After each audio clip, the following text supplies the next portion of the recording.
If you're not yet quite convinced by the electric vehicle revolution, then maybe BMW's i3 could be the car to do it. This model is all the things you'd expect a compact EV to be: refined, eco-conscious and super affordable to run. But it's also surprising when it comes to sheer driving enjoyment, thanks in large part to the light weight of a specially developed state-of-the-art carbon fibre and aluminium chassis. This improved model builds on that character with an extra, more focused i3S variant. And as before, there's the option of adding in a range extender petrol generator to alleviate driving range anxiety. It's all part of BMW's rather different approach to EV motoring.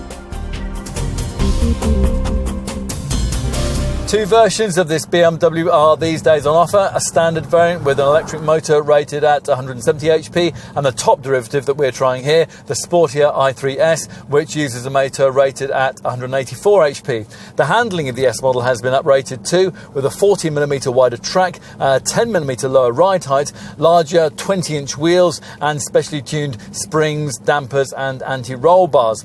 All of that makes this BMW feel even more planted and agile, and it embellishes this model's reputation as the first EV that's able to offer genuine driving enjoyment. Predictably also, though, the i3S modifications further stiffen up the ride quality, and that was already quite firm in the standard i3. The engineers seeking to reduce the natural tendency of the tall, narrow body to roll around the corners. There is no kind of adaptive damping system to minimise the downside here, so even if you're set on an i3S, we'd advise that you also try the ordinary variant before you finally decide. As ever with an i3, whatever choice you make, you'll have the option of ordering your car in either full electric spec or in the range extender or REX form that around 75% of customers choose. Now, the preference here is really down to peace of mind. The REX package adding in a Korean-built 2-cylinder petrol generator, which can cut in to increase your driving range by around 80 miles should you run out of battery charge. You might think that to be an issue, given that some rivals can significantly better the distance possible between charges of this car's 94 amp hour, 33 kilowatt hour battery pack. Expect around 120 miles in real world terms. Still, charging can be relatively quick. It takes less than 4 hours using the 7 kilowatt Type 2 wall box that you'll need to get fitted to your garage. Find a high amperage DC charger at a garage or service station, and up to 80% of battery charge can be replenished in just 40 minutes. At the opposite end of the spectrum, a normal household plug point will need 11 hours to completely recharge the car. This i3 is now the only compact electric vehicle on the market with really futuristic styling. Starting from a clean sheet of paper, the BMW eDrive development team were able to create a lightweight body perfectly balanced to suit the specific needs of its electric power pack.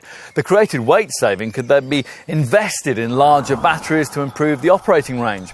That was the idea anyway. Here is the reality, with bodywork fabricated from the kind of aluminium and carbon fibre mix that you'll find on a McLaren supercar or an F1 Grand Prix racer.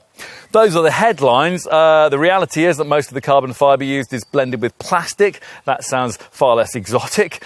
Still, what's important is the end result. Without the batteries, what we have here would be easily the lightest car on the market. And we certainly like the front end, which has introduced some subtle new vocabulary to BMW's well-established design language. The Munich maker's familiar double kidney grille is present and correct, but it's purely cosmetic because the electrically powered i3 doesn't require any cooling air, even if you choose one with a supplementary range extender petrol engine fitted out back. A more controversial touch is a sudden dip in the pronounced so-called streamflow shoulder line just rearwards of the front doors. Now, this has apparently been incorporated so as to create a larger side window surface for the rear passenger compartment, but at first glance it does look like a bit of an afterthought. You'll be glad it's there, though, if you have to take a seat in the back, because otherwise this whole rear seat area would be a bit of a black hole. and pretty impossible to get into were it not for these opposing coach-style doors that open to reveal the lack of the kind of central B-pillar that almost every other car in the world has to have. Now, backseat occupants would be pretty much trapped if this BMW had one, but the bodywork and chassis of an i3 are so stiff that a centre pillar is not necessary. So it is that, rather against the odds, what we have here is a car that's incredibly easy for anyone of any age to get in and out of. It is unfortunate, though, that the rear doors can't be opened until the front one has been, which means that you'll always have to act like a chauffeur when you're dropping the kids off on the school run.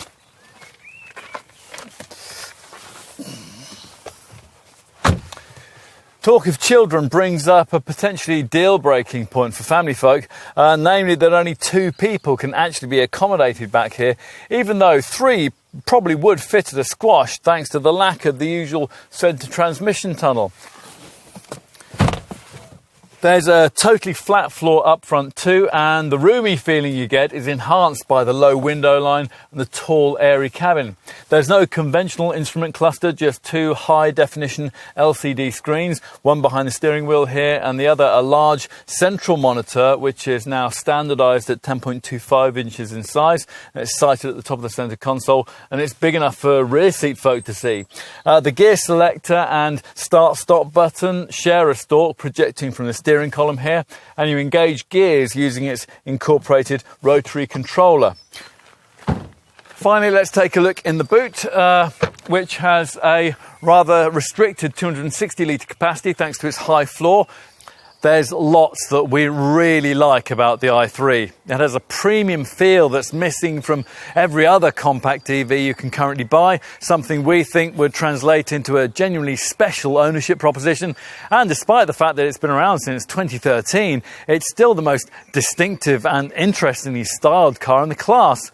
Plus, it's also the most innovative under the skin.